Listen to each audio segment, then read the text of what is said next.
સારો સમય આવતા પહેલા મળે છે આ 5 સંકેતો। પ્રિય ભક્તો, એક દિવસ શ્રી કૃષ્ણ દ્વારકા મહેલની છત પર ઊભા હતા। ત્યારે જ પાછળથી ધીમા પગલાંનો અવાજ આવ્યો। સત્યભામા નજીક આવ્યા અને કશું બોલ્યા વિના કૃષ્ણની પાસે ઊભા રહ્યા। તેમના ચહેરા પર હળવી ચિંતા સ્પષ્ટ દેખાતી હતી। પછી ધીમેથી બોલ્યા, પ્રભુ, મારે તમને એક વાત પૂછવી છે। કૃષ્ણએ તેમની તરફ જોયું અને શાંત સ્વરે કહ્યું, પૂછો સત્યભામા, તારા મનમાં શું ચાલી રહ્યું છે? સત્યભામા બોલ્યા, પ્રભુ, આ પ્રશ્ન મારા મનમાં લાંબા સમયથી છે અને આજે હું તેનો ઉત્તર તમારી પાસેથી જ સાંભળવા માંગુ છું। પ્રભુ, શું એ સાચું છે કે સારો સમય આવતા પહેલા મનુષ્યને સંકેતો મળે છે? શું વ્યક્તિ પહેલેથી જ જાણી શકે છે કે તેનું ભાગ્ય બદલાવાનું છે? શું ભગવાનની કૃપા જોડાતા પહેલા કોઈ ઇશારા, કોઈ સંકેત, કોઈ ઘટના, કોઈ બદલાવ દેખાય છે?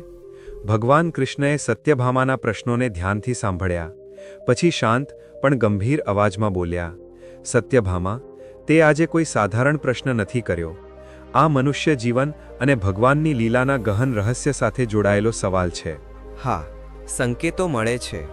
પ્રકૃતિ, સમય અને પરિસ્થિતિઓ બધું જ પોતાની ભાષામાં મનુષ્યને સંદેશ આપે છે, પરંતુ આ સંકેતોને ઓળખવા દરેક માટે સરળ હોતું નથી। સત્યભામાની આંખોમાં ઉત્સુકતા વધુ વધી ગઈ। તે બોલ્યા, પ્રભુ, તો મને જણાવો, આ સંકેતો કેવા હોય છે? કેવી રીતે ઓળખાય છે? કૃષ્ણ હળવેથી મુસ્કુરાયા અને બોલ્યા, જો હું તને સીધો ઉત્તર આપીશ તો વાત અધૂરી રહી જશે, તેથી હું તને એક કથા સંભળાવીશ। સત્યભામાએ દ્રઢતાથી કહ્યું, પ્રભુ, હું આખી કથા ધ્યાનથી સાંભળીશ।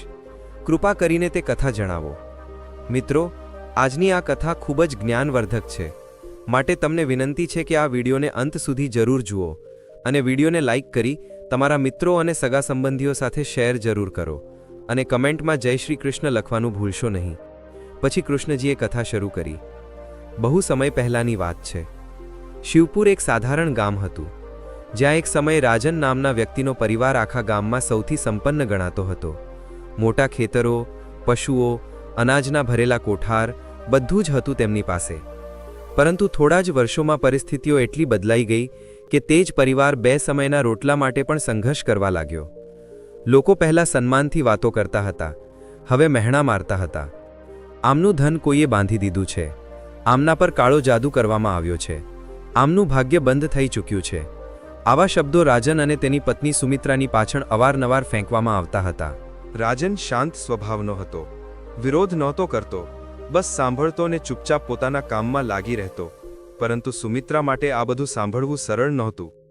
તેના ચહેરા પર હંમેશા ચિંતા છવાયેલી રહેતી, પણ તેણે ઉમ્મીદ ક્યારે ન છોડી।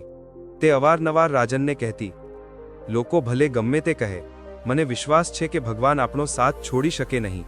જે મહેનત અમે કરી છે તે એક દિવસ જરૂર ફળ આપશે। રાજન પણ ધીમેથી માથું હલાવીને કહેતો, હા સુમિત્રા, બસ થોડી વધુ ધીરજ જોઈએ। સંઘર્ષ વધી રહ્યો હતો, પણ આસ્થા હજી પણ તેમના ઘરને સંભાળી રહી હતી। સમયની સાથે ગરીબી ઘેરી થતી ગઈ, ઘરની દિવાલો ઝરવા લાગી, આંગણામાં સુનસાન માહોલ રહેવા લાગ્યો। જે લોકો પહેલાં તેમના ઘરે આવવું સન્માન સમજતા હતા, હવે નજર ચોરીને નીકળી જતા હતા। ઘણીવાર એવું લાગતું હતું કે દુનિયા તેમની વિરુદ્ધ થઈ ગઈ છે। સૌથી કઠિન વાત એ હતી કે ગામના લોકો હવે ખુલ્લેઆમ કહેવા લાગ્યા હતા, આમની પર કોઈએ ટોણું કરાવ્યું છે, નહીંતર અચાનક આટલું પતન કેવી રીતે થઈ શકે? આ વાતો સુમિત્રાને અંદર સુધી ડરાવી દેતી હતી, પણ રાજન દર વખતે તેને સમજાવતો હતો, ડરવાની જરૂર નથી। જો કોઈએ આપણા વિરુદ્ધ કંઈ કર્યું છે તો ભગવાન તેનાથી વધુ કરુણામય છે, તે આપણું રક્ષણ કરશે। પરંતુ અંદરથી રાજન પણ તૂટી રહ્યો હતો। ઘણી રાતો તે ચૂપચાપ છત પર બેસીને વિચારતો રહેતો કે આખરે એવું શું થઈ ગયું કે સમય અચાનક તેમનાથી નારાજ થઈ ગયો। આ બધાની વચ્ચે એક વાત સ્પષ્ટ હતી, રાજન અને સુમિત્રા હજી પણ કર્મ અને ભક્તિ પર ભરોસો રાખતા હતા। તેઓ દર રાત્રે દીવો પ્રગટાવતા, ભગવાનની આરતી કરતા અને દિલમાં એક જ આશા રાખતા કે કોઈક દિવસ આ અંધારું ખતમ થશે, કોઈક દિવસ ખરાબ સમય તૂટશે। પછી એક દિવસની વાત છે, સવારનો સમય હતો। ઘરમાં વધારે સામાન તો નહોતો, પરંતુ સુમિત્રા રોજની જેમ રસોઈને સાફ કરી રહી હતી। ત્યારે જ તેની નજર અચાનક એક અજીબ વાત પર પડી। રસોઈના ફ્લોર પર કાળી કીડીઓ ગોળ ગોળ ફરી રહી હતી। સાધારણ કીડીઓની જેમ ખાવાનું શોધવા નહીં, પરંતુ બિલકુલ એક ગોળ ઘેરો બનાવીને ફરી રહી હતી. આ દ્રશ્ય તેણે પહેલાં ક્યારેય જોયું નહોતું. પહેલાં તો તેને લાગ્યું કે કદાચ આ તેની નજરનો ભ્રમ છે, પરંતુ જ્યારે તે નજીક ગઈ તેણે જોયું કે કીડીઓ એકદમ વ્યવસ્થિત રીતે એક વર્તુળ બનાવી રહી હતી. તેનું દિલ જોરથી ધડકવા લાગ્યું. એક પળમાં તેને ગામવાળાઓની વાતો યાદ આવી ગઈ. જો ઘરમાં કીડીઓ ગોળ ફરે તો આ અશુભ છે, કોઈએ ટોણું કરી દીધું છે, આ ઘર પર કોઈની નજર છે. આ શબ્દો તેના કાનોમાં ગુંજી ઉઠ્યા અને સુમિત્રાના મનમાં ડરની લહેર દોડી ગઈ. તે જ સમયે પડોશની સ્ત્રી ત્યાં આવી ગઈ અને તેણે જેવી કીડીઓને જોઈ તરત બોલી પડી, અરે સુમિત્રા, આ તો સારું નથી. આ કાળા જાદુનું નિશાન છે. કોઈએ તારા ઘર પર કંઈક કરી રાખ્યું છે.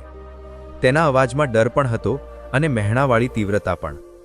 આ સાંભળીને સુમિત્રાના હાથ ધ્રુજવા લાગ્યા. તેનું મન પહેલેથી જ ડર અને ચિંતાથી ભરેલું હતું અને આ વાતો તેને વધુ તોડવા લાગી. તે જલ્દી આંગણામાં આવી અને રાજનને અવાજ આપીને બોલાવા લાગી, રાજન, જરા અંદર ચાલો, કંઈક સારું નથી, તમે પોતે જુઓ. તેના અવાજમાં ગભરાહટ એટલી સ્પષ્ટ હતી કે રાજન જલ્દીથી તેની પાસે આવી પહોંચ્યો. કીડીઓને ગોળ ફરતા જોઈને રાજન થોડીવાર શાંત રહ્યો. તે ડરના માહોલમાં નિર્ણય નહોતો કરતો, પણ તેને પણ અજીબ લાગ્યું.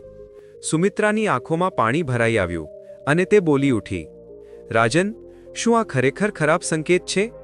લોકો કહે છે કે જો આવું થાય તો ઘર પર કોઈએ ખરાબ કામ કર્યું છે.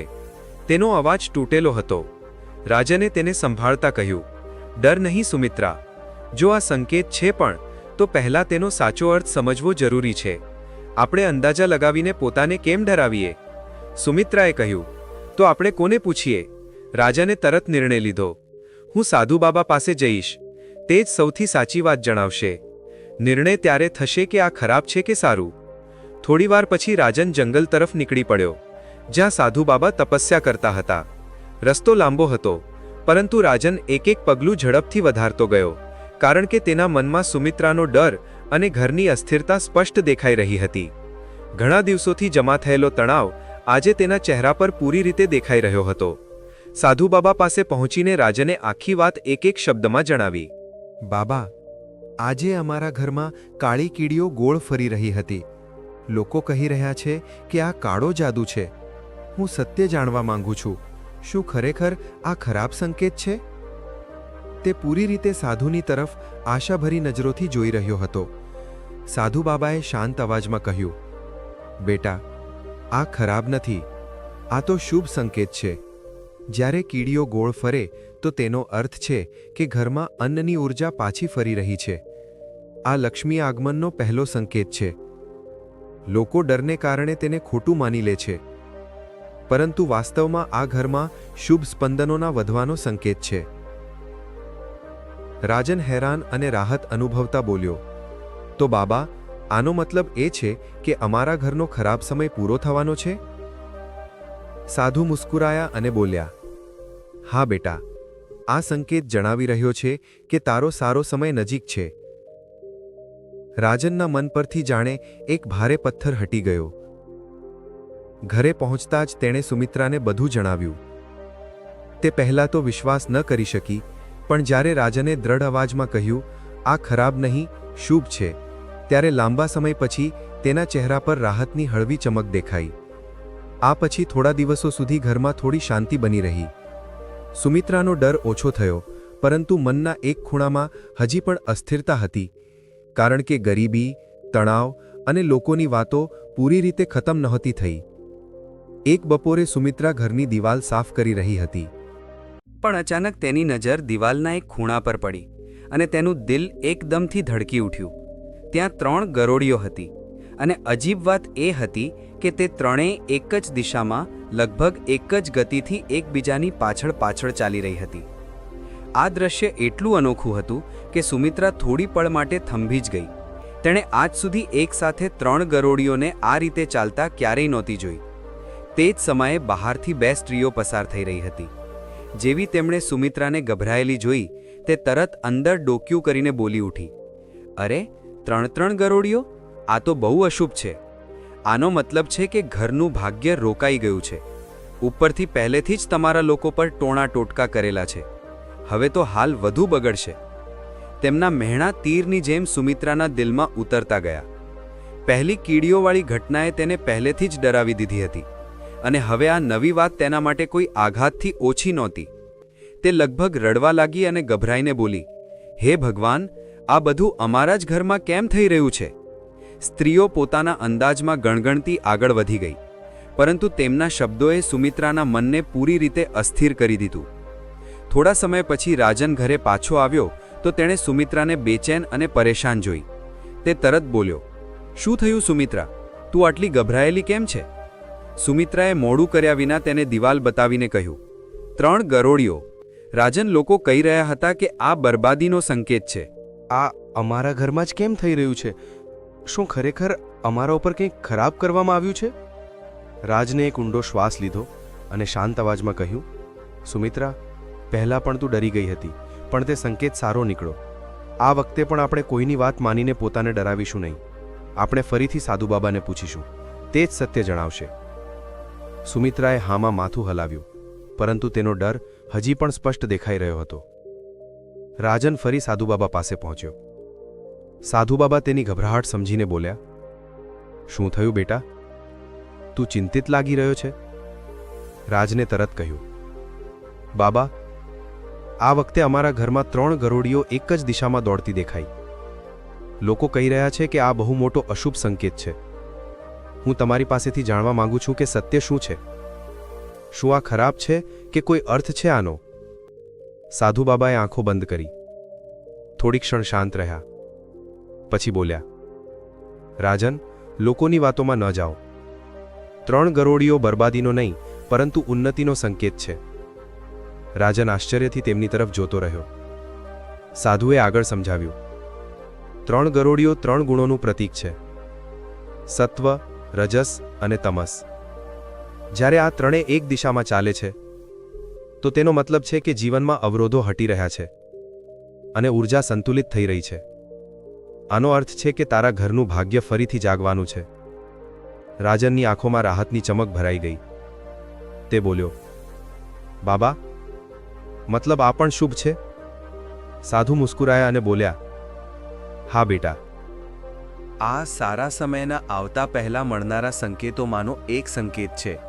રાજન જ્યારે ઘરે પાછો ફર્યો અને સુમિત્રાને જોઈ, તરત બોલ્યો, ડરવાની જરૂર નથી. બાબાએ કહ્યું છે કે આ સારો સંકેત છે. 3 ગરોળીઓ દેખાવી ઉન્નતિનું નિશાન છે. આપણું ભાગ્ય ઉઠી રહ્યું છે. આ પછી થોડા દિવસો વીત્યા અને એક દિવસ સવારનો સમય હતો. સુમિત્રા આંગણું સાફ કરી રહી હતી કે અચાનક તેની નજર બારીના ખૂણા પર પડી. ત્યાં એક ચકલી તણખલો લઈને બેઠી હતી. સુમિત્રા કંઈ સમજી શકે તે પહેલાં તે ઉડી ગઈ. થોડા સમય પછી તે જ ચકલી એક બીજો તણખલો લઈને પાછી આવી, પછી ત્રીજો. હવે સુમિત્રાને સ્પષ્ટ દેખાવા લાગ્યું. ચકલી તેના જ ઘરની બારી પર માળો બનાવી રહી છે. આ દ્રશ્ય તેના માટે નવું હતું. તેનું મન મૂંઝાઈ ગયું. એક તરફ આ વાત તેને થોડી રસપ્રદ લાગી, પણ બીજી તરફ છેલ્લા 2 સંકેતોને કારણે મનમાં એક ડર પણ ઉભરી આવ્યો. અને આ જ મૂંઝવણ સાથે તે રોજની જેમ પાણી ભરવા માટે કૂવા તરફ ચાલી નીકળી. કૂવા પર તે સમયે કેટલીક સ્ત્રીઓ પહેલાથી પાણી કાઢી રહી હતી. તેમની આદત હતી કે કોઈ એક વાતને સાંભળીને તેને વધારી ચઢાવીને ફેલાવવી. સુમિત્રાએ પાણી કાઢતા હળવા સ્વરમાં કહ્યું, આજે અમારી બારી પર ચકલી માળો બનાવી રહી છે. બસ, તેના આટલું કહેતા જ તે સ્ત્રીઓ એકબીજાને જોતા અચાનક બોલી પડી, અરે આ તો બિલકુલ સારું નથી. ઘરમાં ચકલી માળો બનાવે તો સમૃદ્ધિ ચાલી જાય છે. બીજીએ કહ્યું, પહેલા કીડીઓ, પછી ગરોળીઓ, હવે ચકલીનો માળો. સુમિત્રા, કોઈએ તારા ઘર પર કંઈક કરાવી જ દીધું છે. આ બધું એમ જ નથી થઈ રહ્યું. તેમના શબ્દો જાણે સુમિત્રાના દિલમાં પથ્થર બનીને પડી રહ્યા હતા. સુમિત્રા કશું બોલ્યા વિના પાણીનો ઘડો લઈને ઘરે પાછી ફરી. તેના મનમાં ડર ફરીથી હાવી થઈ ચૂક્યો હતો. જેવો રાજન ઘરે આવ્યો, સુમિત્રાએ તેને વાતોમાં જણાવ્યું. આજે ચકલી માળો બનાવી રહી હતી અને કૂવા પર સ્ત્રીઓ કહી રહી હતી કે આ પણ ખરાબ સંકેત છે. તેના સ્વરમાં ગભરાહટ સ્પષ્ટ હતી, જાણે તેને પોતાના નસીબ પર ભરોસો ઓછો અને બીજાની વાતો પર વધારે હોય. રાજાને એક ઊંડો શ્વાસ લીધો અને બોલ્યો, સુમિત્રા, આપણે નક્કી કર્યું હતું કે હવે કોઈની વાત નહીં માનીએ. દરેક સંકેતનો અર્થ બાબા જ જણાવશે. પહેલા 2 વાર તેમની વાત સાચી નીકળી, આ પણ તે જ સમજાવશે. અને મોડું કર્યા વિના તે ફરીથી સાધુ બાબા પાસે ચાલી નીકળ્યો. જંગલમાં સાધુ બાબા પાસે પહોંચીને રાજાને ત્રીજા સંકેતની આખી વાત જણાવી દીધી. બાબા, આજે અમારા ઘરની બારી પર ચકલી માળો બનાવી રહી છે અને લોકો કહી રહ્યા છે કે આ અશુભ છે, કે આનાથી ઘરની બેરકત ચાલી જાય છે. રાજનની આંખોમાં સવાલ પણ હતા અને એક પ્રકારનો ડર પણ. સાધુ બાબાએ મુસ્કુરાતા કહ્યું, લોકોની વાત સાંભળવાનું બંધ કરો રાજન. ચકલીનું માળો બનાવવો અશુભ નહીં, પરંતુ સૌથી શુભ સંકેતોમાંનો એક છે. રાજન આશ્ચર્યથી બોલ્યો, શુભ? પણ બધા કહે છે આ ઘર બગાડે છે.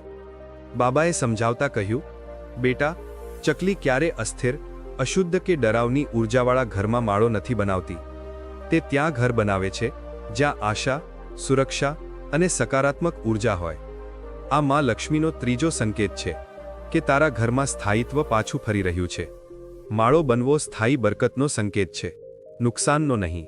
સાધુની વાત સાંભળીને રાજન ઘરે પહોંચ્યો અને સુમિત્રાને કહ્યું, ચકલીનો માળો બનાવવો બહુ શુભ છે સુમિત્રા. બાબાએ કહ્યું, આ તો ત્રીજો દિવ્ય સંકેત છે કે આપણું ઘર ફરીથી ઊભું થવાનું છે. આ બરકત આવવાનો સંકેત છે, જવાનો નહીં. સુમિત્રા ચોંકી પણ રાહત પણ અનુભવી. તેણે ધીમેથી પૂછ્યું, તો મેં કૂવા પર જે સાંભળ્યું તે બધું ખોટું હતું? રાજે તરત કહ્યું, હા, ખોટું હતું. લોકો વાતો બનાવે છે, સંકેત ભગવાન આપે છે. ઘરમાં ત્રીજા સંકેત પછી વાતાવરણ થોડું સકારાત્મક થયું હતું, પરંતુ ગરીબી અને સંઘર્ષ હજી પણ સાથે ચાલી રહ્યા હતા. તે જ દરમિયાન એક સાંજે એવું થયું જેણે સુમિત્રાના મનને ફરીથી બેચેન કરી દીધું. સૂરજ ઢળી ચૂક્યો હતો. રાજન થોડો મોડો ઘરે પહોંચ્યો હતો અને સુમિત્રા રસોઈમાં ખાવાનું તૈયાર કરી રહી હતી. ત્યારે અચાનક શંખનો તીવ્ર ધ્વનિ ઘરની આસપાસ સંભળાયો. આ અવાજ સ્પષ્ટ, ગૂંજતો અને બિલકુલ તેવો હતો જેવો મંદિરોમાં પૂજાના સમયે વાગે છે. સુમિત્રા પહેલાં તો ચોંકી, પછી થોડી ક્ષણ માટે રોકાઈ ગઈ. ઘરમાં કે આસપાસ કોઈની પાસે શંખ નહોતો અને ના જ કોઈએ ક્યારે સાંજે શંખ વગાડ્યો હતો. તે ઝડપથી આંગણામાં આવી અને અવાજનો સ્ત્રોત શોધવા લાગી, પણ ત્યાં કોઈ પણ નહોતું. અવાજ સતત 2-3 વાર ગુંજ્યો, પછી અચાનક બંધ થઈ ગયો, જાણે કોઈએ ઈરાદાપૂર્વક વગાડ્યો હોય. રાજને પણ આ ધ્વનિ સાંભળ્યો અને તરત સુમિત્રાને બોલ્યો, આ શંખ કોણે વગાડ્યો? આપણી આસપાસ તો કોઈ શંખ વગાડવાવાળું નથી. સુમિત્રાએ થોડા ડરેલા સ્વરમાં કહ્યું, મને ખબર નથી, પણ આ અવાજ અચાનક કેવી રીતે આવી શકે છે? ક્યાંક આ પણ કોઈ ખરાબ સંકેત તો નથી? પહેલાંના અનુભવોને કારણે તેના મનમાં ડર તરત પેદા થઈ ગયો હતો. તેનું દિમાગ કૂવા પર સાંભળેલી વાતો તરફ ગયું, જ્યાં દરેક વસ્તુને અશુભ માની લેવામાં આવતી હતી. તે બોલી, લોકોએ કહ્યું હતું ને કે જ્યારે ઘર પર વિપત્તિ આવવાની હોય ત્યારે અજીબ અવાજો સંભળાય છે. ક્યાંક આ તે જ ન હોય? રાજને તેની વાત રોકી. સુમિત્રા, આપણે કેટલી વાર કહ્યું છે કે લોકોની નહીં, સચ્ચાઈની સાંભળીશું. પરંતુ આ વખતે રાજન પણ મૂંઝવણમાં હતો, કારણ કે આ અવાજ ખરેખર અજીબ હતો અને અચાનક આવ્યો હતો. રાજને મોડું કર્યા વિના નિર્ણય લીધો. બસ, હું હમણાં જ સાધુ બાબા પાસે જાઉં છું. આ શંખનો અવાજ શું હતો તે જ જણાવશે. અને તે જ ક્ષણે બહાર નીકળી પડ્યો. થોડીવાર પછી જ્યારે તે સાધુ બાબા સુધી પહોંચ્યો, તેણે રોકાયા વિના વાત શરૂ કરી દીધી. બાબા, આજે અમારા ઘર પાસે તીવ્ર શંખનો ધ્વનિ સંભળાયો. કોઈ નહોતું ત્યાં, છતાં પણ અવાજ આવ્યો અને સુમિત્રા બહુ ડરી ગઈ છે. આ શું સંકેત છે, સારો કે ખરાબ? રાજનના અવાજમાં સ્પષ્ટ ગભરાહટ હતી. સાધુ બાબા આશ્ચર્ય વિના મોટી શાંતિથી બોલ્યા, રાજન, આ તો સૌથી મોટો શુભ સંકેત છે. રાજન ચોંકી ગયો અને બોલ્યો, શુભ? પણ શંખનો ધ્વનિ કોઈના વગાડ્યા વિના કેવી રીતે આવી શકે છે? લોકો તો કહે છે કે આ અશુભ હોય છે. સાધુ મુસ્કુરાયા અને બોલ્યા, લોકો ડરમાં જીવે છે, તેથી દરેક અદ્ભુત વસ્તુને ખરાબ માની લે છે. પણ સચ્ચાઈ એ છે કે શંખ સમુદ્રનો પુત્ર છે અને સમુદ્ર તે જ છે જ્યાંથી માં લક્ષ્મી પ્રગટ થયા હતા. જ્યારે કોઈ કારણ વિના શંખનો ધ્વનિ સંભળાય તો તેનો અર્થ થાય છે કે ઘરની નકારાત્મક ઊર્જા ખત્મ થઈ રહી છે અને શુભતા પ્રવેશ કરી રહી છે. આ સંકેત છે કે ધન, શાંતિ અને ઉન્નતિનો માર્ગ ખુલી રહ્યો છે. આ ચોથો સંકેત છે અને બહુ શક્તિશાળી સંકેત છે. તેણે સાધુ બાબાને હાથ જોડીને ધન્યવાદ આપ્યો અને ઝડપથી ઘર તરફ પાછો ફર્યો. ઘરે પહોંચતા જ સુમિત્રા ચિંતિત થઈને બોલી, રાજન, શું કહ્યું બાબાએ? આ સંકેત શું હતો? રાજન મુસ્કુરાયો અને બોલ્યો, સુમિત્રા, આ સૌથી મોટો શુભ સંકેત છે. બાબાએ કહ્યું, શંખના અવાજનો મતલબ છે કે આપણા ઉપરથી નકારાત્મક ઊર્જા હટી રહી છે. આ સંકેત છે કે હવે આપણો સમય બહુ જલ્દી બદલાવાનો છે. આ સાંભળીને સુમિત્રાની આંખો આશ્ચર્યથી ખુલી ગઈ. પરંતુ થોડા દિવસો પછી એક રાત્રે એવું થયું જેણે ફરી તેના મનને હલાવી દીધું. રાત મોડી થઈ ચૂકી હતી. રાજન સૂઈ ચૂક્યો હતો, પણ સુમિત્રાને ઊંઘ નહોતી આવી રહી. અચાનક તેની ડાબી હથેળીમાં તીવ્ર ખંજવાળ શરૂ થઈ ગઈ. તે પહેલાં તો તેને સામાન્ય સમજીને અવગણવા લાગી, પણ ખંજવાળ ઓછી થવાને બદલે વધુ વધતી ગઈ. તેનું મન ગભરાઈ ગયું, પણ તેણે રાજનને જગાડ્યો નહીં. તે બસ ચૂપચાપ સૂવાની કોશિશ કરતી રહી. પણ અસલી ઝટકો તેને ત્યારે લાગ્યો જ્યારે તે આખરે સૂઈ. રાત્રે તેણે એક બહુ અજીબ સપનું જોયું. તે પોતાના જ આંગણામાં ઊભી હતી અને તેની સામે એક ઝાડુ પડ્યું હતું. અચાનક તે ઝાડુ આપોઆપ હલવા લાગ્યું. પછી તેને ઘડાઓ દેખાયા, ભરેલા, પણ જમીન પર મૂક્યા ધીમે ધીમે હલી રહ્યા હતા. ત્યારે જ એક ઘુવડ ઉડીને તેના ઘરની છત પર બેસી ગયું અને તેને સીધું ઘૂરવા લાગ્યું. સપનું એટલું સ્પષ્ટ, એટલું અસામાન્ય હતું કે સુમિત્રા ડરના માર્યા એકદમ ઊઠી બેઠી. તે થોડી ક્ષણ સમજી જ ન શકી કે આ સપનું હતું કે કોઈ વાસ્તવિક દ્રશ્ય. તેના કપાળ પર પરસેવો હતો. તેણે રાજનને જગાડ્યો અને કહ્યું, રાજન, મને અજીબ સપનું આવ્યું. ઝાડુ, ઘડા અને ઘુવડ. આ બધું શું હતું? શું આ કોઈ મોટી મુસીબતનો સંકેત છે? રાજન પહેલાં તો અડધી ઊંઘમાં હતો, પણ સુમિત્રાના ગભરાયેલા સ્વરે તેને પૂરી રીતે જગાડી દીધો. તેણે ધ્યાનથી તેની વાત સાંભળી. સુમિત્રા લગભગ રડવા જ લાગી હતી. તે બોલી, પહેલાં હથેળીમાં ખંજવાળ, પછી આ સપનું.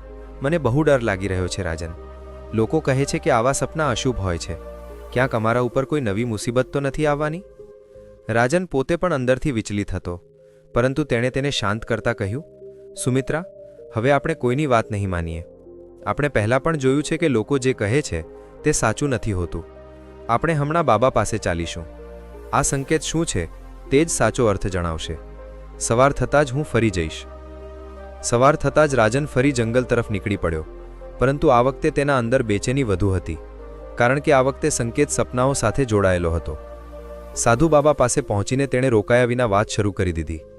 બાબા, આ વખતે સુમિત્રાની ડાબી હથેળીમાં ખંજવાળ આવી અને રાત્રે તેને ઝાડુ, ઘડા અને ઘુવડનું સપનું આવ્યું. તે બહુ ડરી ગઈ છે. લોકો કહે છે કે આ બધું અશુભ છે. કૃપા કરીને જણાવો, આનો અર્થ શું છે? રાજનનો સ્વર આ વખતે પહેલાં કરતાં વધુ તણાવથી ભરેલો હતો. સાધુ બાબાએ આ સાંભળીને ઊંડો શ્વાસ લીધો અને મુસ્કુરાતા બોલ્યા, રાજન, તારી પત્નીને જે સપનું આવ્યું છે તે અશુભ નહીં, પરંતુ ધન અને બરકતનો સંકેત છે. રાજન ચોંકી ગયો. ધન? પણ બાબા, આ તો અજીબ વસ્તુઓ છે. સાધુએ સમજાવ્યું, ઝાડુ ઘરની સફાઈ અને પવિત્રતાનું પ્રતીક છે. જ્યારે આ સપનું આવે તો સમજો કે ઘરની નકારાત્મક ઉર્જા સાફ થઈ રહી છે. ઘડો ભરપૂરતા, સંગ્રહ અને ધન પ્રાપ્તિનું પ્રતીક છે. અને ઘુવડ માં લક્ષ્મીનું વાહન છે. ઘુવડનું દેખાવું રાત્રે ધનનું આગમન થવાનો સંકેત હોય છે. અને જ્યાં સુધી ડાબી હથેળીની ખંજવાળની વાત છે, સ્ત્રીઓ માટે આ ધન લાભનો સંકેત માનવામાં આવ્યો છે. આ પાંચમો સંકેત છે અને બહુ જ શક્તિશાળી સંકેત છે. રાજનના ચહેરા પર ખુશી અને રાહત એક સાથે ઉભરી આવી. તેણે તરત બાબાને પ્રણામ કર્યા અને ઘર તરફ દોડી ગયો અને ઘરે જઈને આખી વાત સુમિત્રાને જણાવી દીધી. આ પછી બંનેએ રાહતનો શ્વાસ લીધો. આ ઘટના પછી ઘરનું વાતાવરણ જાણે બદલાવા લાગ્યું હતું. સુમિત્રા પહેલાંની જેમ ગભરાતી નહોતી. તે સવારે ઉઠતા જ સૌથી પહેલાં ઘરની સફાઈ કરતી અને પછી તુલસીમાં જળ ચઢાવીને દીવો પ્રગટાવતી. તેને અનુભવાઈ રહ્યું હતું કે ઘરમાં કંઈક સારું થવાનું છે, અને આ ભાવના તેના અંદર નવી ઊર્જા પેદા કરી રહી હતી. બીજી તરફ રાજન પણ વધુ જોશથી કામ કરવા લાગ્યો હતો. પહેલાં તે મન વિના કામ કરતો હતો, કારણ કે તેને લાગતું હતું કે મહેનતનું ફળ નથી મળી રહ્યું. આ દિવસોમાં નાના નાના બદલાવ થવા લાગ્યા. એક દિવસ ખેતરના જૂના ખરીદારે રાજનનો સંપર્ક કર્યો અને કહ્યું, રાજનભાઈ, ગયા વર્ષે જે થયું તે હાલાતની મજબૂરી હતી. જો તમે ઈચ્છો તો હું આ વખતે પહેલાથી માલ ખરીદવા તૈયાર છું. આ વાત રાજન માટે કોઈ વરદાનથી ઓછી નહોતી, કારણ કે આ જ સોદા પર પહેલાં ઘણી નિર્ભરતા હતી. બીજી તરફ સુમિત્રા પણ જોઈ રહી હતી કે ઘરની કડવાશ ઓછી થઈ રહી છે. હવે પતિ પત્નીની વાતચીતમાં ચિંતા નહીં, પરંતુ ઉમ્મીદ હતી. ગરીબી હજી પણ હતી, પણ તેની ચોટ પહેલાં જેવી નહોતી લાગી રહી. તેમને લાગતું હતું હવે આપણો સમય પલટાવાનો જ છે. આ દરમિયાન ગામના કેટલાક લોકો જે પહેલા મહેણા મારતા હતા હવે વાતચીતમાં નરમાઈ બતાવવા લાગ્યા. કોઈ રસ્તામાં મળી જતું તો કહેતું, રાજનભાઈ, સાંભળ્યું છે કે તમારા ખેતરમાં આ વખતે સારી ઉપજ થવાની છે. બીજો કહેતો, બહુ મહેનતી છો તમે, ભગવાન જોઈ રહ્યો છે, ફળ જરૂર મળશે. તે જ લોકો જે પહેલાં તેમને કાળા જાદુનો શિકાર જણાવતા હતા હવે સારા શબ્દો બોલવા લાગ્યા. આ રાજન અને સુમિત્રા માટે એક મોટો બદલાવ હતો. ધીમે ધીમે મહેનત અને સંકેતોનો અસર દેખાવા લાગ્યો. ખેતરમાં આ વખતે પહેલા કરતાં વધુ સારી ફસલ થઈ. જેટલી ઉમ્મીદ હતી તેનાથી બમણી. રાજનની આંખોમાં પાણી આવવા લાગ્યું. તે જાણતો હતો કે આ માત્ર તેની મહેનતનું ફળ નહીં પરંતુ ભગવાનના સંકેતો દ્વારા મળેલા આશીર્વાદ પણ છે. જે દિવસે ફસલ ઘરે આવી, સુમિત્રાએ ઘરના દરવાજા પર દીવો પ્રગટાવ્યો અને મનોમન બોલી, ધન્યવાદ માતા, તમે અમને ખરેખર સંભાળી લીધા. તે અંદરથી સંતુષ્ટ હતી કે તેણે ડર અને અફવાઓ કરતાં આસ્થાને પસંદ કરી અને આ રીતે ધીમે ધીમે તેમના જીવનમાં સ્થિરતા આવવા લાગી. ઘર ખુશહાલ થવા લાગ્યું, કામ વધવા લાગ્યું અને સૌથી મોટી વાત, તેમના દિલોમાં ઉમ્મીદ અને આસ્થા ફરીથી મજબૂતીથી વસી ગઈ. 5 સંકેતો પૂરા થઈ ચૂક્યા હતા અને દરેક સંકેતે ભગવાનનો સંદેશ સ્પષ્ટ કરી દીધો હતો. ખરાબ સમય બધાની પરીક્ષા લે છે, પણ સારો સમય તેનું ઇનામ બનીને આવે છે, જે વિશ્વાસ નથી છોડતો. આ જ ક્ષણે શ્રીકૃષ્ણ કથા સંભળાવતા સંભળાવતા ચૂપ થઈ ગયા. સત્યભામા ધ્યાનથી દરેક શબ્દ સાંભળી રહ્યા હતા. તેમણે ધીમા સ્વરે પૂછ્યું, પ્રભુ, તો શું ખરેખર સંકેતો પહેલા મળે છે? કૃષ્ણએ શાંત પણ દ્રઢ અવાજમાં કહ્યું, હા સત્યભામા, સંકેતો હંમેશા મળે છે, પણ જુનાર જોઈએ. જે ડરમાં જીવે છે તે દરેક સંકેતમાં બુરાઈ જુએ છે, પણ જે વિશ્વાસ રાખે છે તે દરેક સંકેતમાં ભગવાનનો સંદેશ ઓળખી લે છે.